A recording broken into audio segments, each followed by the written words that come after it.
Chapter 20. At the house in Great Portland Street. For a moment Kemp sat in silence, staring at the back of the headless figure at the window.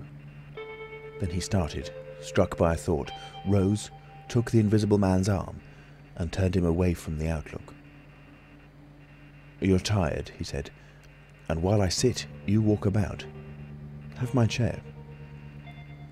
He placed himself between Griffin and the nearest window. For a space Griffin sat silent, then he resumed abruptly. "I had left the Chesilstowe cottage already," he said, "when that happened. It was last December. I had taken a room in London, a large unfurnished room with a big ill-managed lodging-house in a slum near Great Portland Street. The room was soon full of the appliances I had bought with his money, and the work was going on steadily, successfully, drawing near an end. I was like a man emerging from a thicket and suddenly coming on some unmeaning tragedy. I went to bury him. My mind was still on this research, and I did not lift a finger to save his character. I remember the funeral, the cheap hearse, the scant ceremony, the windy, frost-bitten hillside, and the old college friend of his who read the service over him, a shabby, black, bent old man with a snivelling cold. I remember walking back to the empty house, through the place that had once been a village and was now patched and tinkered by the jerry builders into the ugly likeness of a town. Every way the roads ran out at last into the desecrated fields, and ended in rubble heaps and rank wet weeds. I remember myself as a gaunt black figure, going along the slippery, shiny pavement, and the strange sense of detachment I felt from the squalid respectability, the sordid commercialism of the place. I did not feel a bit sorry for my father. He seemed to me to be the victim of his own foolish sentimentality. The current cant required my attendance at his funeral, but it was really not my affair. But going along the high street, my old life came back to me for a space, for I met the girl I had known 10 years since. Our eyes met. Something moved me to turn back and talk to her. She was a very ordinary person. It was all like a dream, that visit to the old places. I did not feel then that I was lonely, that I had come out from the world into a desolate place. I appreciated my loss of sympathy, but I put it down to the general inanity of things. Re-entering my room seemed like the recovery of reality. There were the things I knew and loved. There stood the apparatus, the experiments arranged and waiting, and now there was scarcely a difficulty left beyond the planning of details. I will tell you, Kemp, sooner or later, all the complicated processes. We need not go into that now. For the most part, saving certain gaps I chose to remember, they are written in cipher in those books the tramp has hidden. We must hunt him down. We must get those books again. But the essential phase was to place the transparent object whose refractive index was to be lowered between two radiating centres of a sort of ethereal vibration, of which I will tell you more fully later. No, not those Röntgen vibrations. I don't know these others of mine have been described, yet they are obvious enough. I needed 2 little dynamos, and these I worked with a cheap gas engine. My first experiment was with a bit of white wool fabric. It was the strangest thing in the world to see it in the flicker of the flashes, soft and white, and then to watch it fade like a wreath of smoke and vanish. I could scarcely believe I had done it. I put my hand into the emptiness, and there was the thing, as solid as ever. I felt it awkwardly and threw it on the floor. I had a little trouble finding it again. And then came a curious experience. I heard a meow behind me, and turning, saw a lean white cat, very dirty, on the cistern cover outside the window. A thought came into my head. "Everything ready for you," I said, and I went to the window, opened it, and called softly. She came in, purring. The poor beast was starving, and I gave her some milk. All my food was in a cupboard in the corner of the room. After that she went smelling round the room, evidently with the idea of making herself at home. The invisible rag upset her a bit. You should have seen her spit at it. But I made her comfortable on the pillow of my truckle bed, and I gave her butter to get her to wash. "And you processed her?" "I processed her. But giving drugs to a cat is no joke, Kemp, and the process failed." "Failed?" "In 2 particulars. These were the claws and the pigment stuff. What is it? At the back of the eye in a cat, you know? Tapetum? Yes, the tapetum. It didn't go. After I'd given the stuff to bleach the blood and done certain other things to her, I gave the beast opium and put her and the little pillow she was sleeping on the apparatus. And after all the rest had faded and vanished, there remained 2 little ghosts of her eyes. Odd. I can't explain it. She was bandaged and clamped, of course, so I had her safe. But she woke while she was still misty and meowed dismally, and someone came knocking. It was an old woman from downstairs who suspected me of vivisecting, a drink-sodden old creature with only a white cat to care for in all the world. I whipped out some chloroform, applied it, and answered the door. "Did I hear a cat?" she asked. "My cat?" "Not here," said I very politely. She was a little doubtful and tried to peer past me into the room, strange enough to her, no doubt. Bare walls, uncurtained windows, truckle bed, with the gas engine vibrating and the seethe of the radiant points, and that faint ghastly stinging of chloroform in the air. She had to be satisfied at last and went away again. "How long did it take?" asked Kemp. 3 or 4 hours, the cat. The bones and sinews and the fat were the last to go, and the tips of the coloured hairs.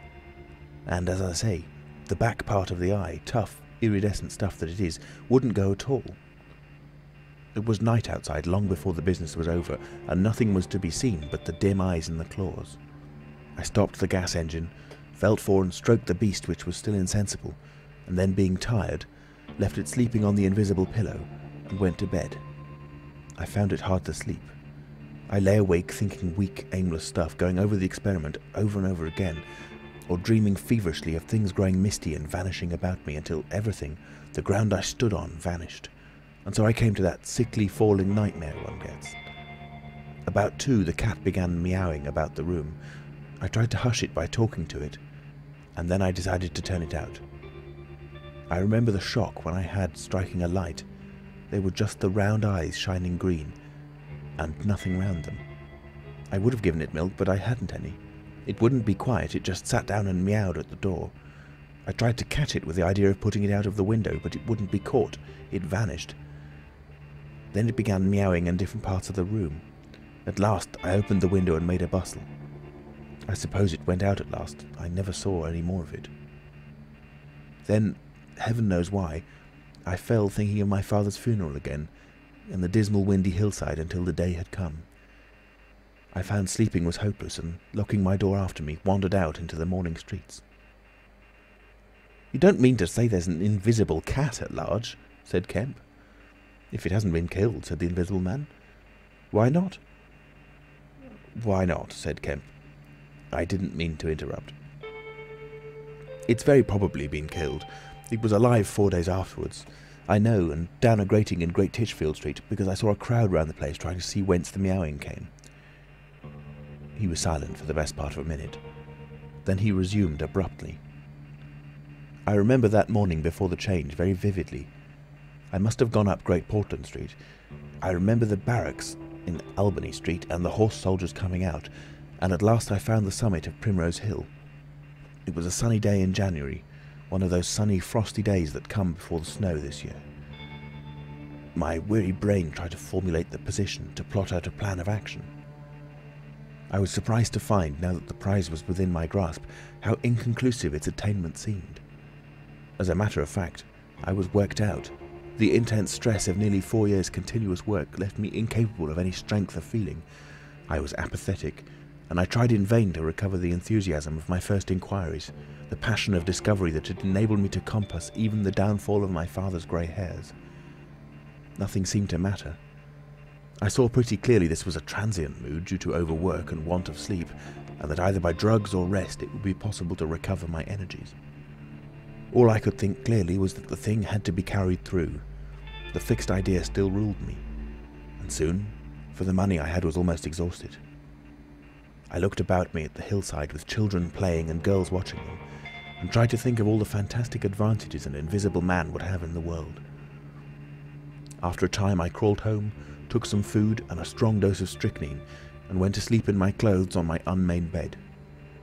Strychnine is a grand tonic, Kemp, to take the flabbiness out of a man. "It's the devil," said Kemp. "It's the Paleolithic in a bottle." I awoke vastly invigorated and rather irritable. You know, I know the stuff. And there was someone rapping at the door. It was my landlord, with threats and inquiries, an old Polish Jew in a long grey coat and greasy slippers. I had been tormenting a cat in the night, he was sure. The old woman's tongue had been busy. He insisted on knowing all about it. The laws in this country against vivisection were very severe. He might be liable. I denied the cat. Then the vibration of the little gas engine could be felt all over the house, he said. That was true, certainly. He edged around me into the room, peering about over his German silver spectacles, and a sudden dread came into my mind that he might carry away something of my secret. I tried to keep between him and the concentrating apparatus I had arranged, and that only made him more curious. What was I doing? Why was I always alone and secretive? Was it legal? Was it dangerous? I paid nothing but the usual rent. His had always been a most respectable house in a disreputable neighbourhood. Suddenly my temper gave way. I told him to get out. He began to protest, to jabber of his right of entry. In a moment I had him by the collar, something ripped, and he went spinning out into his own passage. I slammed and locked the door and sat down quivering. He made a fuss outside, which I disregarded, and after a time he went away. But this brought matters to a crisis. I did not know what he would do, nor even what he had power to do. To move to fresh apartments would have meant delay. Altogether I had barely £20 left in the world, for the most part in a bank, and I could not afford that. Vanish? It was irresistible. Then there would be an inquiry, the sacking of my room. At the thought of the possibility of my work being exposed or interrupted at its very climax, I became angry and active. I hurried out with my 3 books of notes, my cheque-book, the tramp has them now, and directed them from the nearest post office to a house of call for letters and parcels in Great Portland Street. I tried to go out noiselessly. Coming in, I found my landlord going quietly upstairs. He had heard the door close, I suppose. You would have laughed to see him jump aside on the landing as I came tearing up after him. He glared at me as I went by him, and I made the house quiver with my slamming of the door. I heard him come shuffling up to my floor, hesitate, and go down. I set to work upon my preparations forthwith. It was all done that evening and night. While I was still sitting under the sickly, drowsy influence of the drugs that decolorize blood, there came a repeated knocking at the door. It ceased. Footsteps went away and returned, and the knocking was resumed. There was an attempt to push something under the door, a blue paper. Then, in a fit of irritation, I arose and went and flung the door wide open. "Now then?" I said. It was my landlord with a notice of ejectment or something. He held it out to me, saw something odd about my hands, I expected, and lifted his eyes to my face. For a moment he gaped. Then he gave a sort of inarticulate cry, dropped candle and writ together, and went blundering down the dark passage to the stairs. I shut the door, locked it, and went to the looking-glass. Then I understood his terror. My face was white, like white stone. But it was all horrible. I had not expected the suffering. A night of racking anguish, sickness and fainting.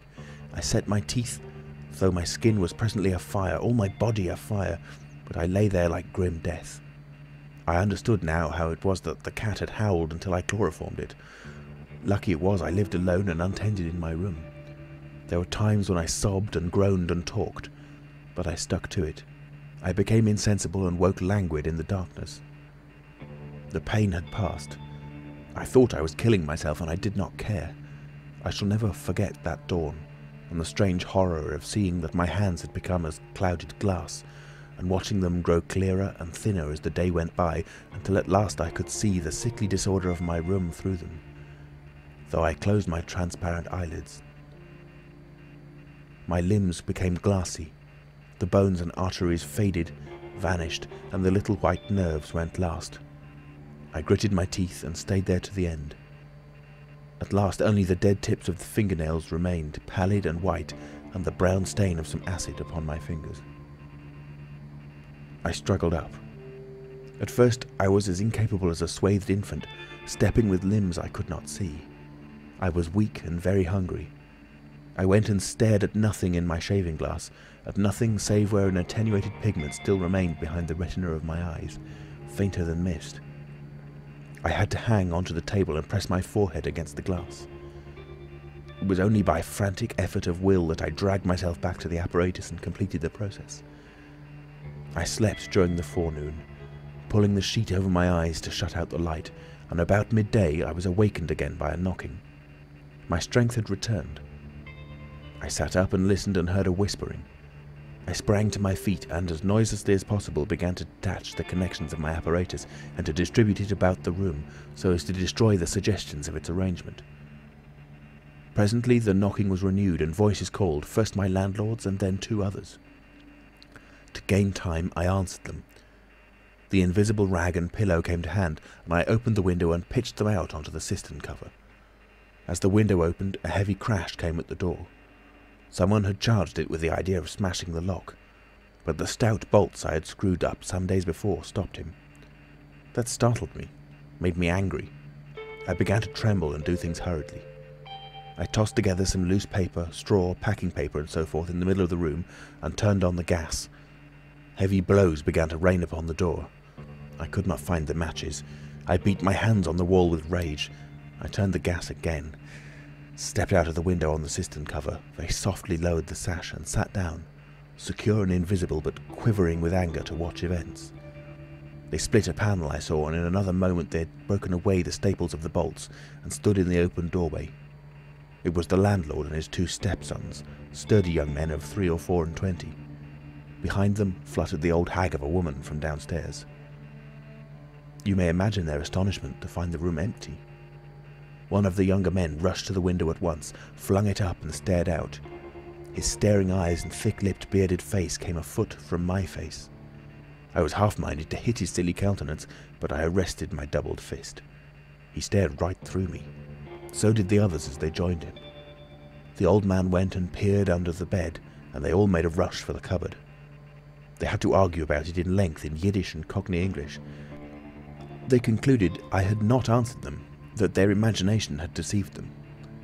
A feeling of extraordinary elation took the place of my anger as I sat outside the window and watched these 4 people, for the old lady came in, glancing suspiciously about like a cat, trying to understand the riddle of my behaviour.